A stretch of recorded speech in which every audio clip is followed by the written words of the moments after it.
Your breath catches as you step aboard the Endurance for the first time. The wooden deck beneath your feet, solid and reassuring against the gentle sway of London's harbour waters. August 1914. A world away from the ice that waits.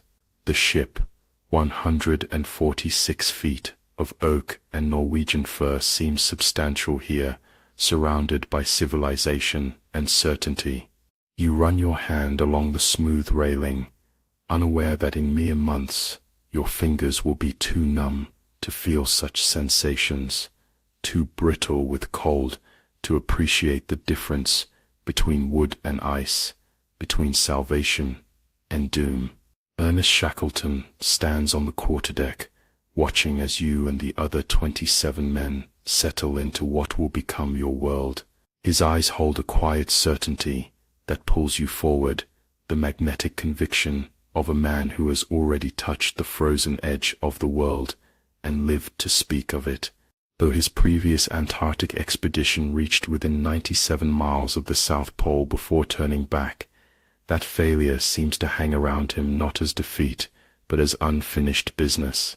You cannot know, as you stow your meager belongings in cramped quarters below, that this unfinished business will nearly finish you all. The Endurance leaves British waters on August 8th, carrying with it Shackleton's Imperial Trans-Antarctic Expedition, an ambitious plan to cross the Antarctic continent from the Weddell Sea to the Ross Sea via the South Pole. The journey to the southern hemisphere is long but unremarkable. The ship calls at Buenos Aires, then the whaling station at Grytviken on South Georgia Island. Here, in October, Norwegian whalers warn of unusually heavy pack ice in the Weddell Sea. Their words drift through the air like early snowflakes, harbingers of what is to come. The ice is the worst we've seen in years. One weathered captain tells Shackleton, "You overhear this as you load the last supplies, food for 3 years, scientific equipment, and 69 Canadian sledge dogs, whose howls already echo in your dreams." You notice how Shackleton nods, absorbing the information without allowing it to divert his purpose. Later you will wonder if this moment was the first fracture line in the ice of certainty. The Endurance departs South Georgia on December 5, 1914, sailing south into the Weddell Sea, where the expedition's real story begins. The first ice floes appear 2 days later, scattered patches of white that dance on the ocean surface, beautiful and seemingly harmless. The dogs, tethered on deck, watch these floating islands with primal suspicion. Their instinct is better than yours. By December 7th, the loose pack ice begins to thicken, forcing the ship to weave through increasingly narrow channels of open water. The sound changes, the familiar splash of waves against hull, gradually replaced by a new sound, the soft scrape of ice against wood. At night, this scraping filters into your dreams, becoming the soundtrack to nightmares you cannot yet articulate. Your cabin is small, barely 6 feet long and 4 feet wide. Within its confines, you've carefully arranged your few personal effects, perhaps a photograph, a book or two, a journal whose empty pages await your impressions of Antarctic triumph. The space that initially felt confining now seems luxurious compared to the increasing confinement of the ship itself, hemmed in by an ever-tightening noose of ice. December 12th arrives with a morning fog, so thick you can barely see the ship's bow from its stern. When it lifts, the revelation stops your heart. Ice stretches in all directions, unbroken to the horizon. No longer are you navigating through ice, you are surrounded by it. The Endurance pushes forward at a crawl, her reinforced bow breaking through thinner sections, her engines straining against the ancient pressure of frozen sea. The crew falls into new routines. You help exercise the dogs on any substantial ice floe. The ship pauses beside, The animals leap and tumble in the snow, their bodies fluid with a joy that will later be crushed out of them. You learn their names: Shakespeare, Samson, Sally, forming attachments that will later become another form of pain. Frank Hurley, the expedition photographer, captures images of the ship threading through towering pressure ridges and ice cliffs. His camera preserves moments that seem extraordinary to you now, but will later register as the ordinary prelude to true extremity. When he photographs you on deck, squinting into the 24-hour daylight of Antarctic summer, your face still carries the fullness of proper nutrition, your eyes the brightness of hope. By January 15th, 1915, the calendar says summer, but the Weddell Sea has different definitions. The ship's progress slows to mere miles per day. Shackleton maintains his calm demeanor, but you notice how often he climbs to the crow's nest, scanning the horizon for navigable leads. From below, you watch his figure grow smaller against the vast white sky, a man diminished by the scale of his ambition. January 18th. The ice closes completely around the Endurance. The ship's forward motion ceases entirely. The engines fall silent. In their absence you hear new sounds. The ice groaning, shifting, speaking in a language of creaks and pops that seems to contain messages if only you could decipher them. "We're beset," Shackleton announces that evening in the cramped mess room, where the expedition's 28 men gather for supper. The word beset hangs in the air, technical, clinical, yet insufficient to capture what has happened. The Weddell Sea has seized the Endurance, holding her in a grip both gentle and implacable. You are no longer travelers, you are prisoners. Days pass, then weeks. The ship remains fixed in the ice pack, which flows north at a rate of about 0.7 miles per day, a glacial conveyor belt carrying you away from your intended destination. The summer daylight is relentless, a perpetual noon that distorts your sense of time. Sleep becomes difficult in cabins that never darken, in a ship that never stops its subtle movements, not the familiar roll of waves, but the irregular shudders and tremors of ice pressure. February arrives. The expedition's goals have shifted from crossing Antarctica to simply breaking free of the ice that holds you.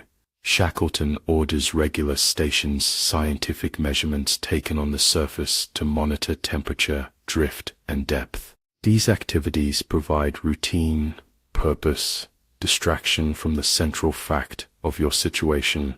You are adrift on a frozen ocean, moving according to its whims, not yours.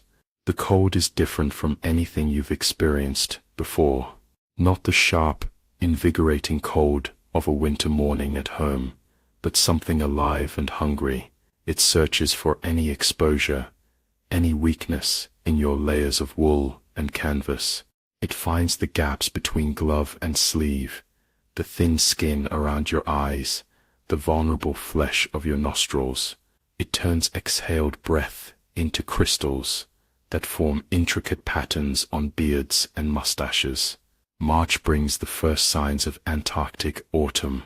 The perpetual daylight begins to recede, bringing periods of dusk and eventually darkness.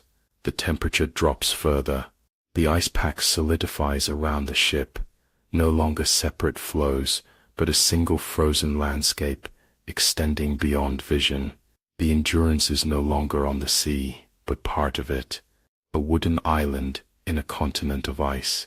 You develop new sensitivities. You can detect changes in wind direction by the subtle alteration in how the cold touches your face.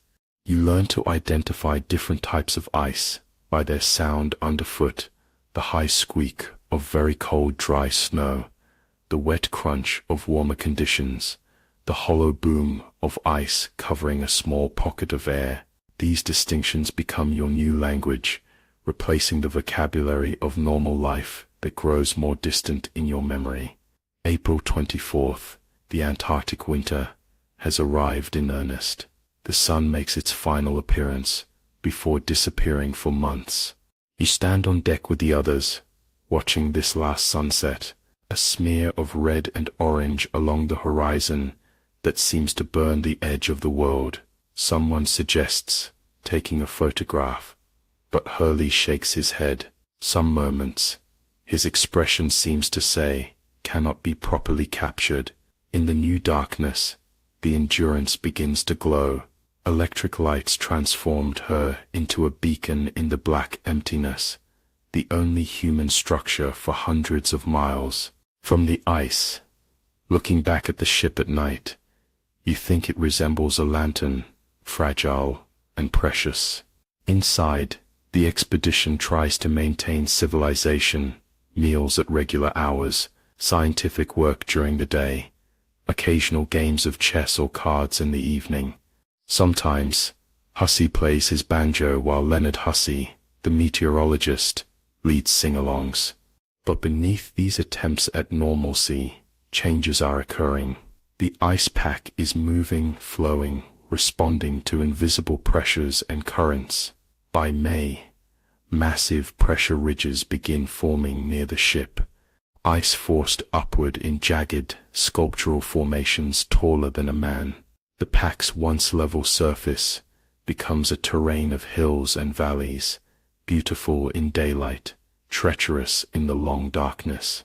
May 1st, the first serious pressure. You wake to sounds that seem impossible, wood screaming against force it was never designed to withstand. The ship shudders beneath you. Items slide from shelves. When you reach the deck, you understand. The ice on the port side has pushed against the hull with such force that the Endurance has heeled over 5 degrees to starboard. The once symmetrical vessel now leans like a wounded animal. "He's a good ship," Frank Wilde, Shackleton's second in command, assures everyone, built to withstand the ice. His words hold the empty weight of things said, because they must be, not because they are believed. You look at the faces around you, men you've come to know through months of shared confinement, and see your own fears reflected back, carefully controlled, but unmistakably present. The pressure subsides, but the damage is done. Not to the ship, she has indeed withstood this first assault, but to the fragile psychological barrier between hope and understanding. Before this moment, being trapped in ice was a temporary setback. Now it reveals itself as an existential threat. Through May and June, darkness envelops your world almost completely. Brief periods of twilight at midday are the only relief from a night that feels eternal. Temperatures plummet to -20 degrees Fahrenheit, then -30 degrees Fahrenheit. The cold has personality now, malevolent, patient, intimate. It touches you continuously, wearing away your resistance, like water eroding stone. The ship creaks constantly. Sometimes the sounds are small, a gentle complaint of timber. Other times they are violent, explosive cracks that jolt you from sleep, leaving your heart racing in the darkness. You learn to distinguish between the normal soundtrack of a trapped ship and the warning signs of serious pressure. July brings the midpoint of winter. The ship is now buried up to its gunwales in snow and ice, only the upper works visible above the white landscape. Below decks, the interior has changed too. Moisture from cooking, breathing, and washing has condensed on every cold surface, creating a permanent rime of frost on walls and ceilings. Your cabin is no longer wood but ice, a cave carved from the frozen breath of 28 men. The dogs, moved from the deck to ice kennels months ago, have grown thick winter coats. They seem more at home in this environment than the humans who brought them here. When exercised on the ice, they dig snow holes and curl into tight balls, comfortable in conditions that would kill an unprotected man in hours. You envy their adaptation, their absence of knowledge about what should be, versus what is. August arrives with a psychological milestone, the promise of returning light, but it also brings the worst pressures yet. On August 1st, the ice begins a slow, inexorable squeeze. You feel it before you hear it, a subtle change in the ship's attitude, a new tension in her frame. By morning, the Endurance's port side is pressed so heavily that her timbers start to bend. Stand by the boats, Shackleton orders calmly. The 3 lifeboats, the James Caird, the Dudley Docker, and the Stancomb Wills, are lowered onto the ice, alongside emergency supplies. For 3 days, you live in this limbo, sleeping fully dressed, ready to abandon ship at a moment's notice. Then mysteriously, the pressure eases. The Endurance straightens slightly in her ice cradle. The immediate crisis passes, but something fundamental has changed. The ship that once seemed invulnerable now feels tenuous, compromised. Below the waterline, where you cannot see, her hull has been subjected to forces that have altered her integrity. Like the men she carries, the Endurance has been changed by the ice, made vulnerable in ways invisible but profound. September comes with increasing light, but deteriorating conditions. The pack ice, which has held the ship in a relatively stable position through winter, begins to break up with the warming temperatures.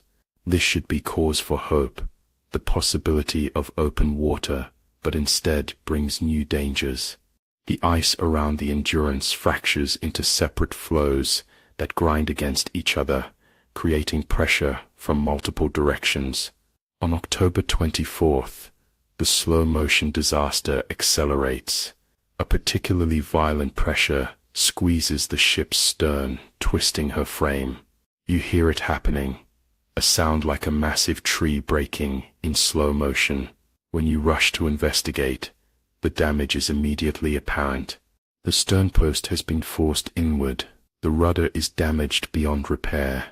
Worst of all, seams have opened in the hull below the waterline, allowing water to pour in. Get the pumps going, Shackleton orders, his voice level, despite the crisis. You take your turn at the manual pumps, working in shifts with the other men, arms burning with exertion, aware that your labor is the only thing keeping the ship afloat. The bitter irony doesn't escape you. Surrounded by a frozen ocean, you're fighting against drowning. For days this desperate effort continues. The engineers work to repair the steam pumps, which can move water faster than human power. But as one leak is addressed, others appear. The ship's structure, compromised by months of pressure, is failing systematically. Water rises in the hold despite continuous pumping. October 27th, Shackleton gives the order you've been dreading since that first pressure in May. She's going down, boys. Abandon ship. His voice carries no panic, no emotion beyond a slight regret, as if commenting on a change in weather. You gather your allocated 2 pounds of personal possessions, all you're allowed to take from your former life. Some men choose photographs, some books, some lucky talismans. Most items that seemed essential months ago are now revealed as meaningless in the face of survival's stark arithmetic. Standing on the ice, you watch as the Endurance dies. It takes days rather than hours. The broken ship settles slowly into the pack, her bow rising as her flooding stern pulls her downward. On November 21st, nearly a month after you abandoned her, she finally disappears beneath the ice. Her last moments are almost beautiful, the raised bow silhouetted against the sky until the sea claims it. Then nothing remains but disturbed ice and floating debris, quickly covered by falling snow. You are now homeless in the most hostile environment on Earth. The Endurance, your shelter, your transport, your connection to the world beyond ice, is gone. What remains are 3 small boats, salvage supplies, and 28 men standing on floating ice that drifts with currents you cannot control or predict. The ice that swallowed your ship now cradles your fate. It extends beyond vision in every direction, a landscape simultaneously solid and transient, permanent and changing, your only path and your greatest threat. The white horizon that once represented adventure now encircles you with emptiness. Every breath you exhale turns to ice crystals that fall back to the ground, as if even your life force cannot escape this frozen prison. Night falls. In the darkness, you lie in your tent, listening to the ice shifting beneath you, subtle movements that can suddenly become catastrophic. Every sound, every vibration feels like the beginning of something that will never let you go. Sleep comes in irregular bursts, interrupted by the cold that finds every inadequate layer of your clothing, every exposed inch of skin. The ship is gone. Now begins the long struggle against cold, against hunger, against distance, against despair, but mostly against time, the endless, empty time of waiting on the ice, watching the horizon for a rescue that cannot come because no one in the world knows where you are or that you need saving. This is only the beginning. The ice has taken your ship, your certainty, your connection to the world beyond, but it has not yet begun to take everything. Morning arrives with reluctant light filtering through canvas. Inside your tent, 5 men breathe the same recycled air, their exhalations forming a cloud that rains tiny ice crystals onto your sleeping bags.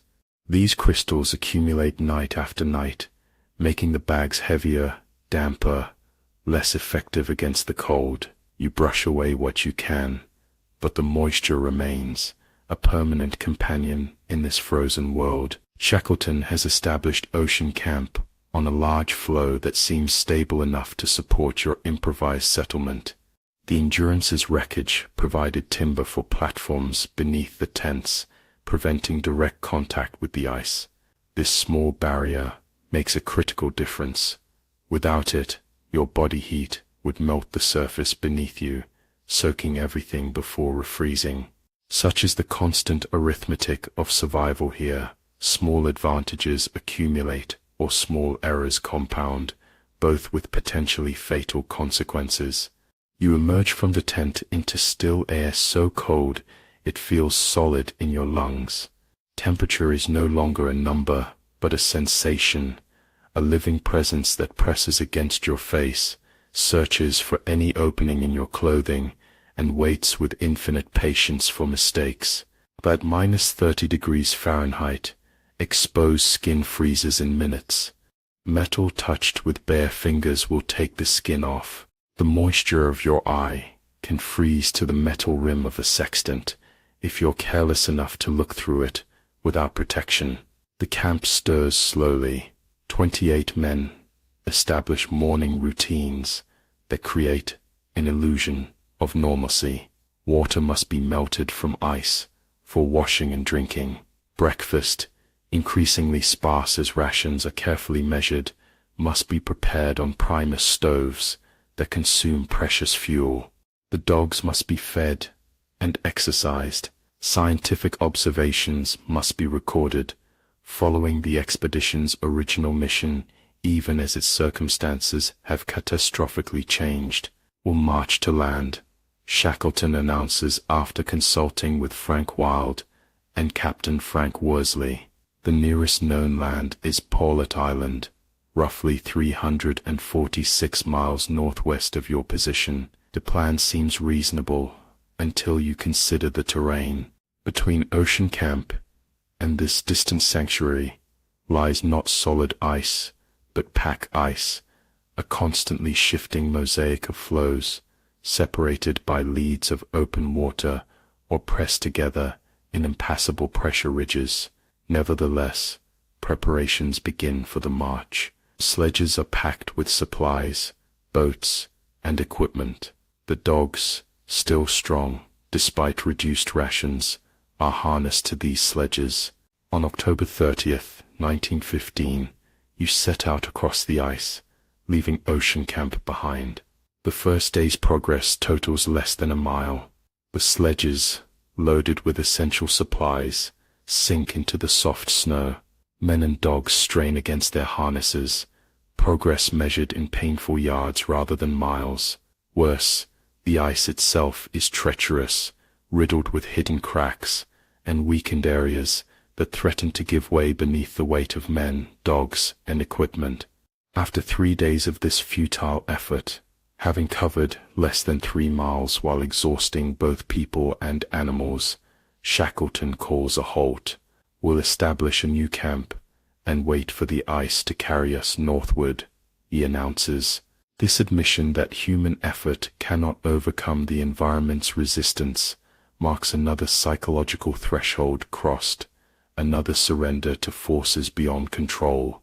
Patience Camp becomes your new home, another collection of tents on another ice floe, different only in that this one is gradually drifting northward, with the pack carrying you at nature's pace toward a distant hope of open water.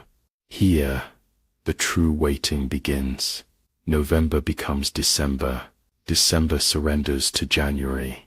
The Antarctic summer brings 24-hour daylight that makes sleep difficult, intense, that never darken. The ice beneath you is never still. It cracks, shifts, vibrates, with rhythms you begin to feel in your dreams. Sometimes you wake, believing you're falling, only to realize it's a subtle movement of the flow, adjusting to pressures you cannot see, but can always feel. The cold changes its character with the seasons, but never its essential nature. Summer in Antarctica means temperatures might rise to just below freezing during the day before plummeting at night, a theoretical concept in the constant daylight. This fluctuation creates new hazards. Ice that partially melts during warmer hours creates pools of slush that refreeze into treacherous surfaces. Your clothing, briefly dampened by exertion during the day, becomes a freezing shell as temperatures drop. Your body begins to change in response to these conditions. Fat reserves diminish as rations shrink, reducing your natural insulation against the cold. Fingers and toes, repeatedly subjected to freezing temperatures, lose sensitivity. You discover you can no longer feel the difference between 5 distinctive textures when touching them with your fingertips. Nerve damage from early mild frostbite. Some men develop more serious symptoms: blackening of extremities, painful swellings, persistent coughs from the constant inhalation of cold air. The psychology of waiting distorts time itself. Days blur together, differentiated only by alterations in routine or minor crises. A tent damaged by wind, a food cache threatened by shifting ice, a man reporting symptoms that might signal scurvy. You begin measuring existence not in hours or days, but in sensations, the sharp relief of temporary warmth after exercising, the momentary satisfaction after a meal that is never quite enough, the rare comfort of a few hours uninterrupted sleep. February 1916 brings the first significant change in months. The pack ice begins to break up as summer reaches its height. Leads of open water appear between floes, tantalizing glimpses of the element that might carry you to safety, but that remains inaccessible without breaking through miles of surrounding ice. These leads sometimes close as suddenly as they appear, crushing anything caught between the massive floes. You witness this power one afternoon, when 2 converging ice sheets catch a seal swimming in a lead. The animal disappears beneath the pressure, its body crushed beyond recognition by forces that could just as easily destroy a boat or a human. The ice beneath Patience Camp, grows increasingly unstable, cracks appear, requiring quick relocations of tents and equipment. One night you wake to shouts and confusion. A fracture has opened directly beneath one of the tents, nearly dropping its sleeping occupants into frigid water. The tent is quickly moved, but the incident reinforces what you all know. There is no safe ground here, no stability, no certainty, except the certainty of danger. As the ice becomes more precarious, Shackleton makes a critical decision. The 3 lifeboats, saved from the Endurance and carried on sledges during your aborted march, must now be prepared for use. These boats represent your only hope of reaching land if, or rather, when the ice floe finally disintegrates beneath you. The boats are named the James Caird, the Dudley Docker, and the Stancomb Wills, modest wooden craft, never designed for the open ocean you may soon face.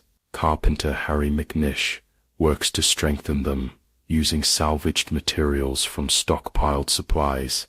His hands, stiff with cold and marked with numerous small injuries, somehow maintain the precision necessary for work that will determine whether you live or die.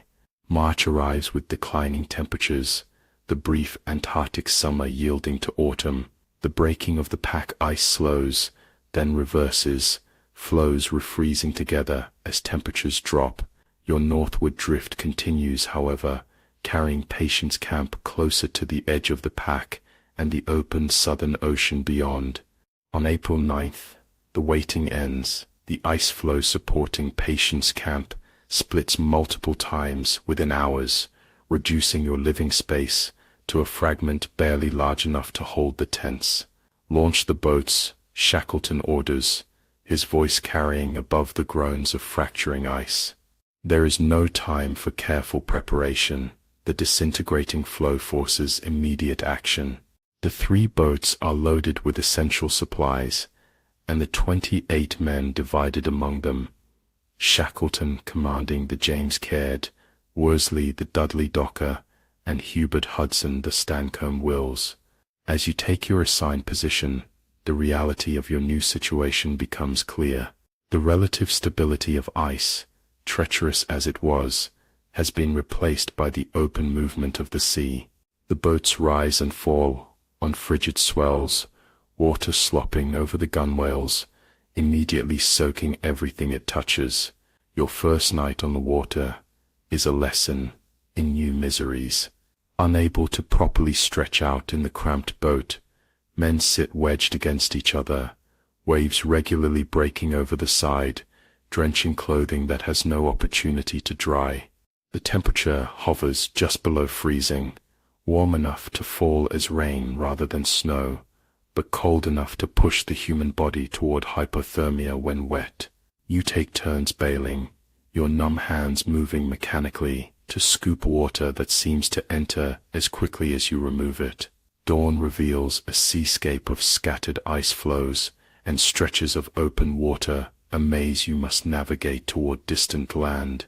Rowing when possible, sailing when winds allow, the 3 boats make slow progress northward.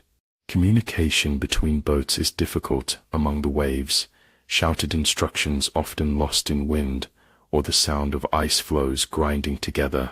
Separation is a constant risk, each boat occasionally disappearing from the other's view behind waves or ice formations. The cold that surrounds you now is different from that experienced on the ice. It is wet, penetrating, impossible to escape. The distinction between your body and the environment begins to blur. Your soaked clothing no longer insulates, but conducts the ocean's temperature directly to your skin. Your core temperature drops, despite your body's efforts to maintain it. Shivering becomes constant, an involuntary exercise that exhausts precious energy but keeps vital organs functioning. For 7 days, this waterborne ordeal continues. Floating ice threatens to puncture the wooden boats or trap them in reforming pack.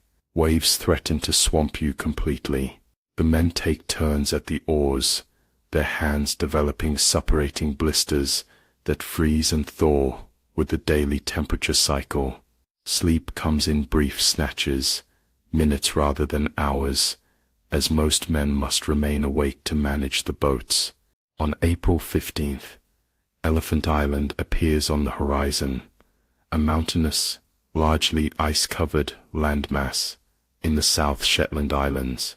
The sight of solid ground, after months adrift, generates a surge of energy among the exhausted men, but approaching the island proves nearly as dangerous as the journey to reach it. Massive waves break against its rocky shores, powerful enough to dash the small boats to pieces. For hours you circle the forbidding coastline, searching for a safe landing place. Finally, a narrow beach is located, a strip of black volcanic sand tucked between towering cliffs. The boats approach one at a time, riding the massive swells, each man tensed for the critical moment when the craft must surf a breaking wave without broaching and capsizing. The landing succeeds, though not without difficulty. The boats are damaged but intact. More importantly, all 28 men reach shore alive, though many can barely stand after being cramped in the boats for days. You feel solid ground beneath your feet for the first time in nearly 500 days since leaving South Georgia in December 1914. The sensation is so unfamiliar, it induces vertigo in some men, their bodies having adapted to constant motion. Elephant Island offers land but little safety. Its exposed position means constant wind, its latitude ensures continuing cold, and its rocky terrain provides minimal shelter. Worst of all, it lies far from any shipping lanes or human habitation. No rescue will accidentally discover you here. Nevertheless, compared to the drifting ice or open boats, it represents a significant improvement in circumstances. The boats are overturned to create rudimentary shelters, supplemented with canvas, salvaged from tents. A more permanent structure is eventually constructed using stones for walls and 2 upturned boats for a roof. Inside this improvised hut, 22 men will live in conditions of almost unimaginable crowding, sleep and movement possible only in carefully coordinated shifts. Meanwhile, Shackleton reaches a decision. Elephant Island cannot sustain 28 men indefinitely, and no rescue will come to this remote location. Someone must go for help. The only possibility is sailing to South Georgia, the closest inhabited land, but 800 miles away across one of the world's most dangerous stretches of ocean, the Scotia Sea. "I'm taking the James Caird to South Georgia," Shackleton announces. He selects 5 men to accompany him. Frank Worsley for his exceptional navigation skills, Tom Crean for his strength and reliability, Harry McNish for his carpentry abilities, John Vincent as able seaman, and Timothy McCarthy as assistant. The remaining 22 men, under Frank Wild's command, will wait on Elephant Island, hoping for a rescue that depends entirely on the success of this desperate voyage. McNish works to strengthen the James Caird, a 22.5-foot lifeboat never intended for ocean crossing. He raises her sides with salvaged wood, creates a canvas deck to shed water, and caulks seams with a mixture of seal blood and ash. The result is still terrifyingly inadequate for the journey ahead, but marginally more seaworthy than before. On April 24th, 1916, Shackleton and his 5 companions depart in the modified James Caird. You stand with the others on the black beach, watching the small boat disappear among the waves, aware that your survival now depends on the success of an endeavor so unlikely it borders on impossible. Frank Wild, left in command, speaks the words that will define your existence for an unknown period. "We'll wait for them, they will not fail us." And so begins another form of waiting, no longer on shifting ice, but on this inhospitable island. The cold continues its patient work on your body. The wind never ceases, finding new ways to penetrate the inadequate shelter. Food remains strictly rationed, seals and penguins hunted when possible, supplemented by diminishing stores carried from the Endurance. The winter of 1916 descends on Elephant Island, with increasing darkness and intensifying cold. Inside the stone hut, 22 men exist in a purgatory of waiting. Blubber lamps provide minimal light and heat, their smoke blackening the interior and irritating lungs already stressed by months of cold air. The atmosphere is thick with the smells of unwashed bodies, seal blubber, penguin meat, and human waste, odors that would be unbearable if you hadn't gradually adapted to them over months. Sleep comes fitfully on a floor of rocks covered with minimal padding. Men lie pressed against each other for warmth, turning in coordinated movements when someone gives the signal, the only way to change position in the tightly packed space. Dreams are vivid, often featuring sensations of warmth, cleanliness, and satiation that make waking reality more difficult to bear. Days blur together, marked only by the rotating duties of hunting, cooking, maintaining the shelter, and managing dwindling supplies. Some men develop trench foot from the constant dampness, their flesh becoming macerated and painful. Others experience deteriorating vision, the result of months of snow glare and vitamin deficiency. Psychological changes emerge too, some men becoming withdrawn and silent, others compulsively talkative, all showing the effects of prolonged isolation and uncertainty. May passes without sign of rescue. Then July brings the depths of Antarctic winter, constant darkness relieved only by occasional glimpses of stars when clouds briefly clear. August arrives with its own burden of waiting. Then September. With each passing month, the hope that sustained initial patience erodes slightly. No one speaks of failure, but the possibility hangs in the air, alongside the blubber smoke. The cold that began as an enemy has long since become a constant companion, an environmental fact, as basic as gravity. Your body has adapted to it as much as humanly possible, finding a precarious equilibrium that requires constant attention to maintain. Every activity is calculated for energy conservation, every position adjusted for maximum protection from wind and dampness. In rare moments of privacy, perhaps during a solo hunting excursion, you examine your hands and feet, noting the changes. Skin once smooth now appears prematurely aged, cracked from repeated freezing and thawing.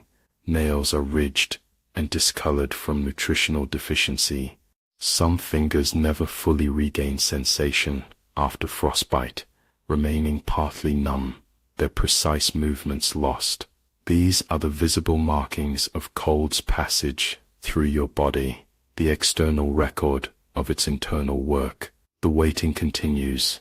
The cold persists. The island remains indifferent to your presence, neither hostile nor welcoming, simply existing according to its nature, while you struggle to exist according to yours. This is the fundamental reality of Antarctica. It does not actively try to kill you. It simply is, in a way that happens to be incompatible with human life. The cold doesn't hate you. It doesn't even know you exist. It would continue if you were gone, unchanged by your passing, indifferent to your suffering, and yet you persist. Day follows day. The routine of survival continues. The cold remains, eating through skin, muscle, bone, transforming you into someone different from the person who boarded the Endurance in London, someone defined by endurance of a different kind. The hunger begins as a simple emptiness, a hollow sensation beneath your ribs that speaks in a clear voice, eat. But as days extend into weeks, and weeks compound into months, This voice changes, deepening, spreading, becoming a chorus that sings through your entire skeletal structure. No longer just an absence in your stomach, hunger becomes a presence in your body, a continuous vibration that moves through marrow and tissue, reshaping your perception of everything around you. On Elephant Island, food occupies the center of existence. The expedition's original supplies, carefully calculated for an Antarctic crossing, were largely lost with the Endurance. What remains has been rationed with mathematical precision, supplemented by whatever can be hunted or gathered from the barren shore. Seals and penguins provide the bulk of sustenance, their meat and blubber consumed with a thoroughness that would be disturbing in normal circumstances. Nothing is wasted, Wild reminds everyone, a mantra that governs your relationship with food. Seal blubber serves multiple purposes, as food, as fuel for cooking, and light, as waterproofing for boots and gloves. Penguin feet are boiled to extract collagen for soup. Every edible organ is consumed, including parts that would never appear on civilized plates. The distinction between palatable and unpalatable dissolves in the face of necessity. You remember the dogs. Before reaching Elephant Island, while still on the drifting ice, Shackleton made the inevitable decision. The dogs' faithful companions, since Buenos Aires, had become an unsustainable luxury. With diminishing rations and the need to travel light in the boats, they could no longer be maintained. One by one they were shot. Some meat was kept for human consumption, a fact acknowledged but rarely discussed among the men. You recall how Shakespeare, a particular favorite among the dog handlers, was transformed from individual to resource in the space of a gunshot. This memory surfaces at odd moments, especially during meals of questionable origin. You look at the meat in your pot and wonder about its source, then force the thought away. Such squeamishness belongs to another world, one where food arrives without blood or struggle, where eating is casual rather than ceremonial. Here, each calorie represents continued existence. Each mouthful is both communion and mathematics. October 1916. Still no sign of rescue. The improvised shelter on Elephant Island has become a universe with its own laws and rhythms. 22 men subsist in space, meant for perhaps 5, their bodies arranged in precise patterns to allow minimum movement. The stone walls block wind, but not cold. The upturned boats that form the roof leak continuously, creating a perpetual dampness that makes true warmth impossible. Inside this compressed space, hierarchies of need develop. Sleep becomes as precious as food, the only period when hunger's song might briefly quiet. Men develop elaborate rituals to maximize rest in the crowded conditions, their bodies adapting to positions that would be unbearable under normal circumstances. Some learn to sleep, sitting up, backs against others for support. Some can only rest during specific hours, when their sleeping spot is available in the rotation. The physical effects of prolonged undernourishment become increasingly evident. Body fat has long since disappeared, leaving muscles to waste and skin to hang loosely over bones. Faces become angular, eyes disproportionately large in hollowed sockets. Hair and beards grow but change texture, becoming brittle and discolored from nutritional deficiency. Wounds heal slowly, if at all. Minor scratches from hunting or maintaining the shelter remain open for weeks, vulnerable to infection in bodies with compromised immune responses. Less visible but equally significant are the psychological alterations. Concentration becomes difficult, thoughts wandering mid-task back to food. Memory suffers, recent events fading quickly, while childhood meals remain vivid in hallucinatory detail. Some men report dreams so intensely focused on eating that they wake with actual saliva flooding their mouths, the physical response to imagined feasting cruelly incompatible with reality. Wilde, maintaining the leadership role entrusted to him by Shackleton, institutes a system to combat the psychological effects of hunger. Each evening, he announces the next day's menu, as if reading from a fine restaurant's offerings, elaborating imaginary dishes that bear little resemblance to the seal meat and blubber that will actually be served. This small theater of civilization provides something to anticipate, a focal point for hope amid deprivation. Tomorrow, gentlemen, he might announce, we'll begin with a light consommé, followed by roast albatross with Dutch's potatoes and glazed carrots. For dessert, a chocolate soufflé with crème anglaise. The men respond to this fiction with appropriate appreciation, sometimes offering refinements or special requests for future meals. The gap between description and reality is acknowledged with humor rather than despair, another form of adaptation to circumstances that cannot be changed, but must be endured. November brings a subtle shift in conditions. The Antarctic winter loosens its grip, allowing more daylight and slightly higher temperatures. This change permits increased hunting activity, more opportunities to supplement dwindling rations with fresh meat. But it also brings new challenges. The snow that has accumulated on the shelter's roof begins to melt, increasing leakage and dampness inside. The frozen ground of the island softens in places, turning solid pathways into treacherous mud. Your body responds to these seasonal changes with its own adjustments. The cold that dominated winter existence now alternates with periods of relative warmth that paradoxically increase discomfort. Clothing developed for consistent freezing conditions becomes inadequate for fluctuating temperatures.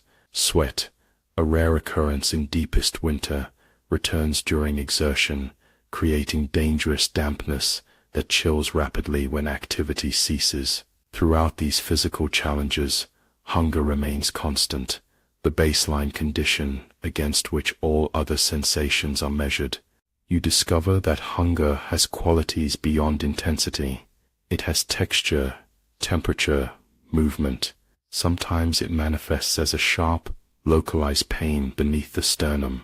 Other times it spreads as a diffuse weakness through the limbs, making simple tasks require conscious effort.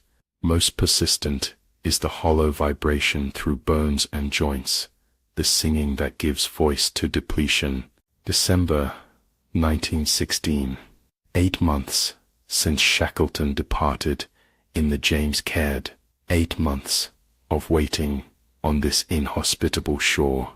Among the 22 men, conversations about rescue have become less frequent, replaced by discussions of immediate concerns, hunting strategies, shelter maintenance, the management of dwindling medical supplies. No one speaks of abandoning hope, but preparations have subtly shifted toward longer-term survival rather than imminent relief. The routine of existence continues. Each man performs assigned duties, despite increasing fatigue and weakness. Engineers jury-rig solutions to mechanical problems. The doctor treats ailments with impromptu remedies when conventional medicines run out. The meteorologist maintains weather observations that may never be seen by the scientific community. This adherence to purpose provides structure in circumstances where natural human rhythms have been disrupted by hunger, cold, and isolation. Food preparation becomes ritualized, acquiring almost religious significance. Each portion is measured with precise equality, any perceived discrepancy capable of triggering disproportionate emotional response. The cook's responsibility extends beyond nutrition to maintaining social cohesion through absolute fairness in distribution. Men watch the serving process with intensity that would be comical in any other context. their focus narrowed to the movement of ladle from pot to plate. You notice how eating habits have changed. Early in the expedition, meals were consumed with conventional manners, conversation flowing, utensils used properly, pace measured. Now the process has been stripped to its essence. Food is consumed in focused silence, each mouthful carefully managed to extract maximum sensation. Some men eat with methodical slowness, extending the experience. Others consume their portion rapidly, perhaps fearing it might somehow disappear if not immediately secured within their bodies. The experience of satiation has disappeared from memory. Meals no longer conclude with a sense of enough, only with the emptiness of a ration consumed, to be followed by the gradual intensification of hunger until the next allocation. This continuous cycle, from acute hunger to slightly less acute hunger and back again, becomes the fundamental rhythm of existence, more reliable than day and night, more consistent than the island's unpredictable weather. December 23rd, 1916. The routine is interrupted by a sound from outside, different from the familiar noise of wind or waves against rock. Those most mobile rush to the entrance, squeezing through the narrow opening to scan the horizon. There, approaching through fog, appears a small ship. Initial disbelief gives way to cautious hope, then to confirmation as the vessel draws closer to shore. It is the Chilean steamer Yelcho, with a familiar figure visible on deck. Ernest Shackleton returned against all reasonable expectation. The impossible journey to South Georgia succeeded. After reaching the whaling station at Stromness, Shackleton had made 3 previous rescue attempts, each repelled by ice conditions. This 4th attempt, made possible by unusually favorable weather, has finally succeeded. The 22 men of Elephant Island stand on the shore, their bodies transformed by 8 months of cold and hunger, their clothing reduced to ragged approximations of original garments, their faces barely recognizable beneath wild hair and hollow cheeks. Yet they are all alive. Wild's promise, "He will not fail us," has been fulfilled. Boarding the Yelcho requires a final effort of endurance. The ship cannot approach the rocky shore directly. Small boats must transfer the weakened men through surf to the waiting vessel. Some can walk unassisted, others must be supported. All carry the invisible weight of months spent at the edge of existence, their bodies permanently marked by privation. Once aboard, you experience the first true warmth since the Endurance's galley, heat that penetrates beyond the surface, reaching into joints and muscles that have remained tensed against cold for so long they've forgotten how to relax. Food appears, simple ship's fare that seems impossibly luxurious. After months of seal meat and penguin, the flavors overwhelm senses accustomed to limited stimulation, bringing tears to eyes that have remained dry through extremity. Yet, the body's response to sudden abundance is complicated. Stomachs shrunken from months of restriction rebel against normal portions. Digestion, adapted to the peculiar challenges of penguin and seal, struggles with conventional food. Sleep, so precious and elusive on Elephant Island, now comes in overwhelming waves, the body claiming back debt accumulated through months of deprivation. As the Yelcho steams northward toward Punta Arenas, Chile, you stand at the rail when strength allows, watching Elephant Island recede into distance. The hunger that has sung in your bones for months continues its chorus, quieter now but still present, a voice that will never entirely fall silent. Your body has been fundamentally altered by this experience, calibrated to a different relationship with sustenance. Years later, in comfortable circumstances, unexpected pangs will return you momentarily to that stone hut, to the hollow vibration of bones conserving energy for survival. The cold, too, has left its mark, not just in the damaged tissue or frostbitten extremities, or the persistent ache of joints subjected to extreme temperatures, but in a perceptual shift. Ordinary cold will forever seem trivial compared to the Antarctic variety. Ordinary hunger will register as mere appetite. Ordinary discomfort will barely register at all against the calibrated scale of experience you now carry. As Elephant Island disappears beyond the horizon, you understand that while rescue has arrived, return is impossible. The person who boarded the Endurance in 1914 no longer exists. In his place stands someone else, someone defined by the hunger that taught bones to sing, the cold that rewrote the definition of endurance, and the waiting that transformed time itself into a substance to be survived rather than measured. The silence of Antarctica is not an absence, but a presence, a positive force rather than a negative space. Those who have never experienced it might imagine silence as simply the lack of sound, but true polar silence has weight, texture, and intention. It presses against the ears with physical pressure. It magnifies the smallest noises, a boot creaking in snow, breath crystallizing in air, until these tiny sounds become events worthy of attention. Most disconcertingly, this silence seems aware, as if the vast emptiness is observing your insignificant presence in its domain. The Yelcho carries you northward from Elephant Island, away from the physical manifestation of this silence, but you discover that some part of it has taken residence within you. In the relative noise and comfort of the ship, you find yourself instinctively creating small pockets of quiet, stepping away from conversations, seeking unoccupied corners, allowing your attention to unfocus into the middle distance, where Antarctic horizons once stretched.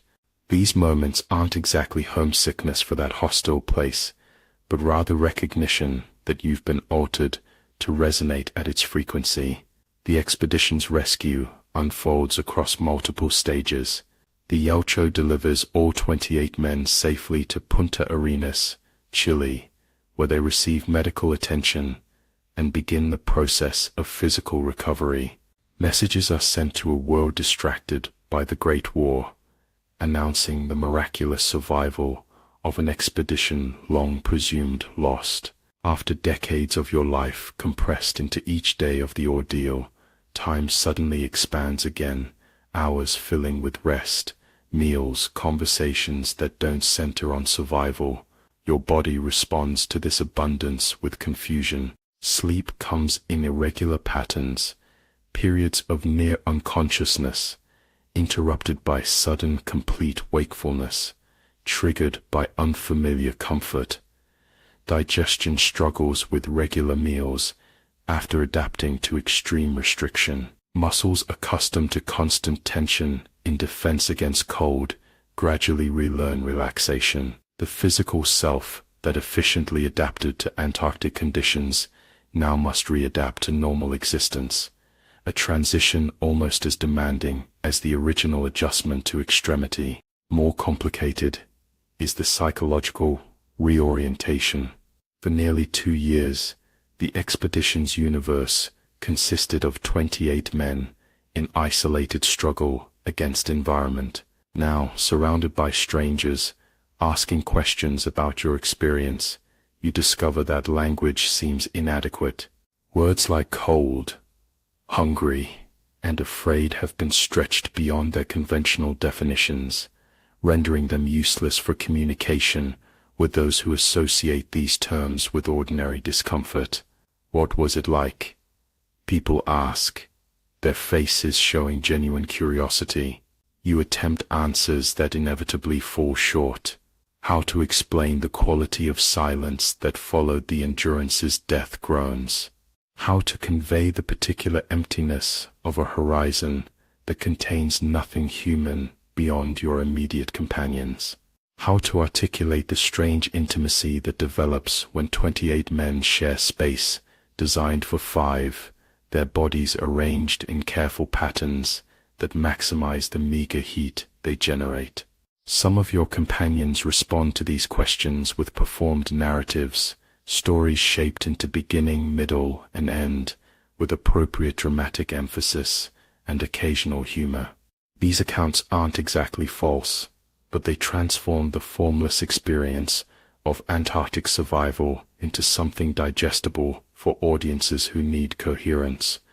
You understand this necessity, but find yourself unable to package your experience so neatly.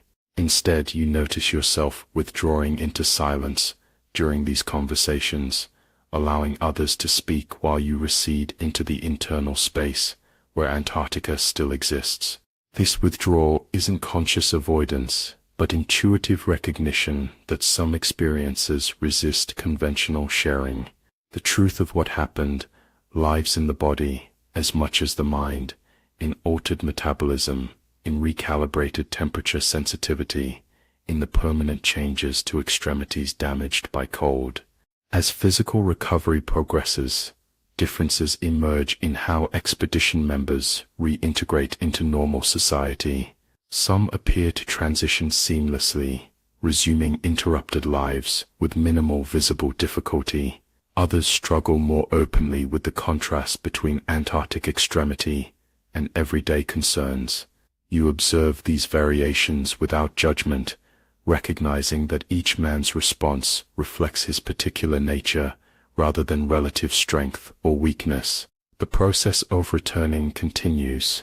From Chile, the expedition members separate according to nationality and military obligation.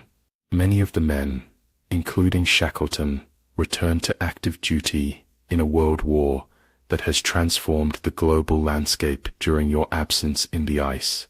You watch these departures with complex emotions, the dissolution of a group bonded by extraordinary circumstances, each man carrying a piece of a shared experience that will never be fully understood by others. For those who waited, the families who received no word for nearly 2 years, the expedition's return brings its own form of disorientation. Your wife or mother or sister meets a man physically resembling the one who departed on the Endurance, but altered in ways difficult to articulate. Weight has returned to your frame. Proper clothing once again covers your body, but something in your gaze has changed, a distant focus that occasionally overtakes normal interaction, pulling your attention toward horizons only you can see. You're quiet now, she might observe after several weeks of reacquaintance. You never used to be so silent. The observation isn't accusatory, but confused, a recognition that something fundamental has shifted in your relationship with language and communication. You might attempt to explain that after months where every word required precious energy, speech has become optional rather than automatic. Or you might simply nod, acknowledging the change without attempting to justify it. Sleep presents particular challenges during reintegration. In comfortable beds, surrounded by familiar sounds of domestic life, Antarctic dreams intrude with disconcerting regularity. You find yourself back on the creaking, groaning ice, or in the curved wooden confines of the James Caird during its impossible ocean crossing. These aren't exactly nightmares. They lack the terror of true bad dreams, but rather persistent visitations from a reality your body hasn't fully relinquished. More difficult to explain are the moments when Antarctic silence suddenly floods ordinary situations, perhaps during a social gathering or a mundane workday task, or even a family meal. The noise of normal life seems to recede, replaced by the particular quality of polar quiet. These episodes last only seconds, but leave you momentarily dislocated, straddling two incompatible realities. Others rarely notice these brief absences, but they punctuate your days with increasing regularity. Relationships require renegotiation. After such profound separation, the person who departed on the Endurance held certain priorities maintained particular conversational patterns, responded to emotional situations in predictable ways. The person who returned operates according to different internal rules, conserving energy that no longer needs conservation, approaching minor problems with the distant perspective of someone who has faced genuine crisis, finding intensity in formerly overlooked details while remaining unmoved by matters once considered important. Some marriages survive this transformation. Some friendships adapt to accommodate the altered person who returned from ice. Others quietly dissolve, not through dramatic conflict, but gradual recognition of incompatibility. Those who waited imagined the joyful restoration of interrupted connection. Those who returned discover that continuous presence requires adjustments that Antarctic survival did not prepare them to make. The public narrative of the expedition takes shape during this period of personal readjustment. Newspapers publish accounts emphasizing heroic endurance and miraculous escape. Shackleton's book South appears in 1919, providing the authorized version of events. Frank Hurley's photographs, somehow preserved through shipwreck, ice drift, and ocean crossing, offer visual evidence of conditions that strain credibility. The Endurance expedition enters the cultural record as a testament to human resilience and leadership. This public story contains truth, but not the whole truth. It captures events, but not their internal experience. It acknowledges physical challenges, but cannot convey how these challenges permanently rearrange one's relationship with the human body and its vulnerabilities. Most significantly, it transforms a formless sequence of necessary adaptations into a coherent narrative arc with meaning and purpose, impositions of structure that were unavailable to those living through each moment of extremity. You attend lectures where Shackleton recounts the expedition's journey to audiences who respond with appropriate amazement. You listen as he describes familiar events, the crushing of the Endurance, the months on drifting ice, the boat journey to Elephant Island, the crossing to South Georgia, and recognize the factual accuracy of his account. But something essential seems absent from even this authentic retelling. The silence that surrounded each of these events, the emptiness against which all action took place, the vast indifference of the Antarctic environment to human struggle within it. This silence, the presence that filled absence, constitutes the expedition's most significant legacy for those who experienced it directly. More than the physical hardships, more than the hunger or cold, this quality of absolute separation from the human world permanently altered perception. After living within it, ordinary existence seems overladen with noise, with meaning, with human-centered significance that Antarctic silence revealed as arbitrary construction rather than fundamental reality. Years pass. The Endurance expedition recedes in public consciousness, overtaken by war's aftermath and society's forward movement. To men who shared that experience, find themselves increasingly defined by other aspects of their lives, professional achievements, family relationships, community roles. Yet Antarctica remains present for each of them, a parallel reality accessed through memory and dreams, a standard against which all subsequent experience is measured. Some expedition members maintain contact, occasionally gathering to observe anniversaries or simply to share space with others who understand without explanation. These reunions require little conversation. The shared silence contains more meaningful communication than words could provide. What passed between you, in extremity, needs no verbal reinforcement. The ice that transformed you continues its work, across decades and distances, binding together men who once huddled for shared warmth in circumstances beyond ordinary comprehension. Others choose complete separation from Antarctic reminders, declining invitations to commemorative events, refusing interviews about their experiences, actively working to contain those memories within carefully managed boundaries. This response represents not weakness but another form of survival, the recognition that what happened on ice can overwhelm what happens after, consuming the remainder of a life, if given unlimited space. For you, the middle path emerges, neither constant dwelling in Antarctic memory, nor complete suppression of that experience.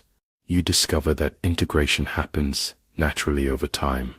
The extraordinary circus mentors of those years, gradually absorbed into the ordinary circumstances of subsequent decades. The silence that once seemed to exist only in that remote environment reveals itself in unexpected moments closer to home, in pre-dawn solitude, in forest clearings, in quiet rooms where attention can expand beyond immediate concerns. Aging brings its own form of perspective. As years accumulate, the proportion of life spent in Antarctic extremity diminishes numerically while remaining constant in significance. Physical reminders persist, damaged tissues that ache with weather changes, digestive patterns permanently altered by months of deprivation, sleep habits shaped by circumstances long past. The body remembers what the mind might choose to forget, carrying Antarctic adaptation into old age. You notice a curious phenomenon. As decades pass, the silence that once seemed external has fully migrated inward. In busy environments filled with conversation and activity, you can access that particular quality of quiet by turning attention toward an internal landscape where Antarctic horizons remain unchanged. This capacity represents not an escape from present reality, but an expanded definition of what reality contains, the permanent incorporation of emptiness alongside connection, of extremity alongside normalcy. When Shackleton dies in 1922, returning to South Georgia for another Antarctic expedition, something fundamental shifts for all who served under his command. The man whose decisions determined survival or death, whose personality held together disparate individuals through extraordinary circumstances, whose name became synonymous with the expedition itself, his absence creates another form of silence, another empty space that cannot be filled. You attend memorial services or mark his passing privately, recognizing that with his death, the experience you shared becomes fully historical rather than partially present.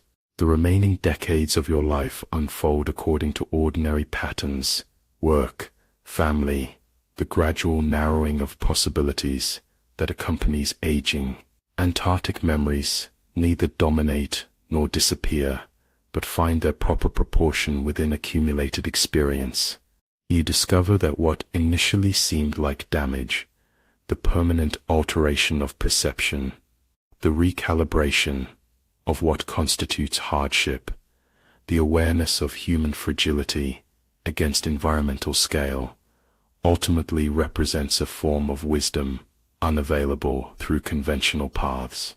When your own death approaches, Antarctica returns with particular clarity, not as trauma or regret, but as the portion of your life where existence was reduced to its essence, where every breath mattered, where each human connection directly affected survival, where reality consisted of exactly what could be seen, felt, and endured in immediate circumstances. This distillation of experience provides a framework for understanding what matters in final moments, what can be relinquished, what remains when extraneous concerns fall away.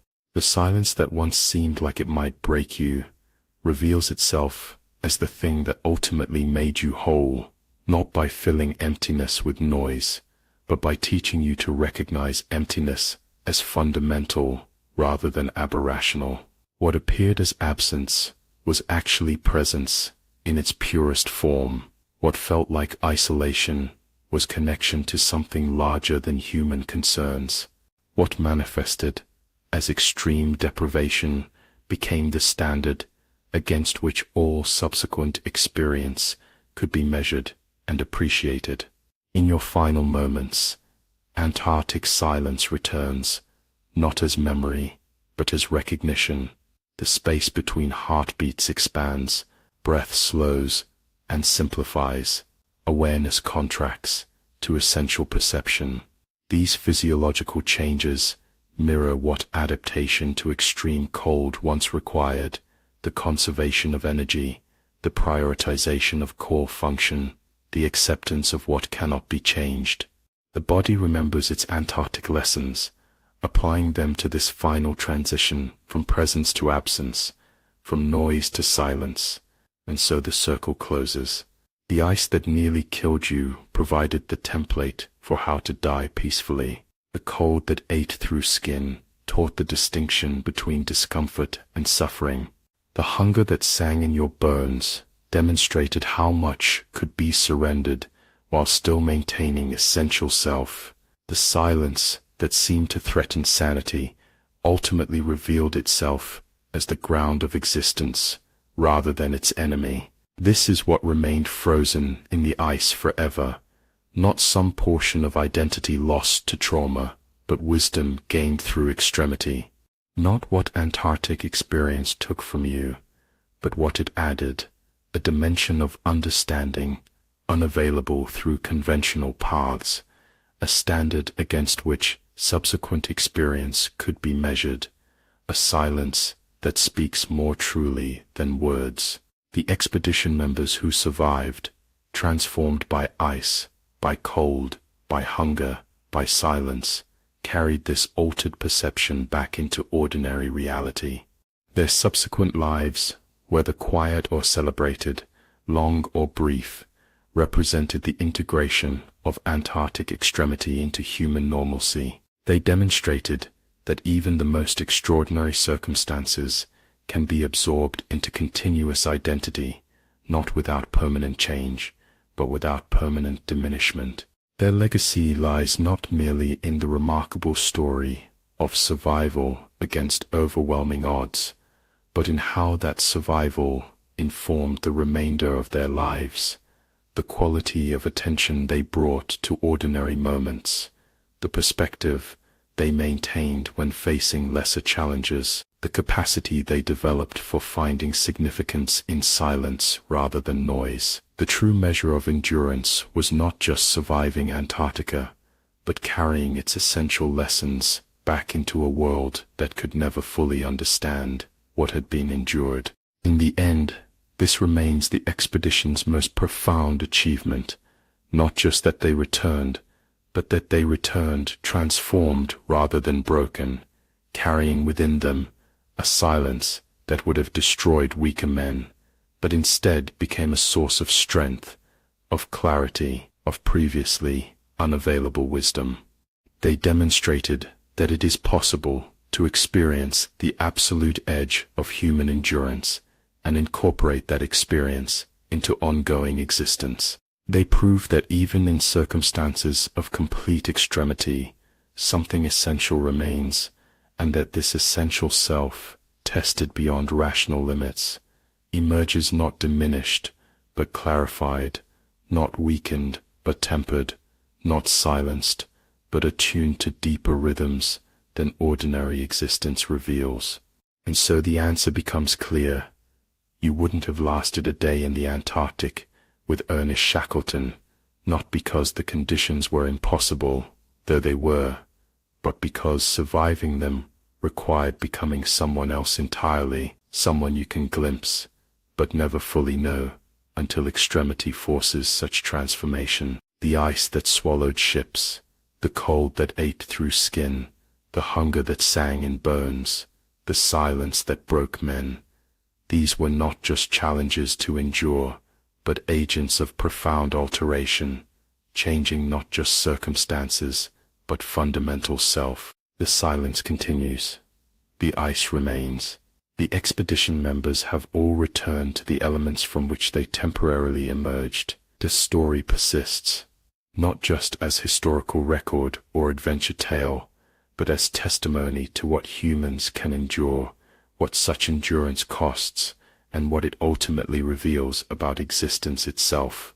In that revelation lies the true legacy of those who ventured into whiteness and returned carrying its silence within them, a silence that broke some men, but remade others, a silence that continues to speak to those willing to listen across the decades, a silence that contains more truth than all the words written about that remarkable journey into ice.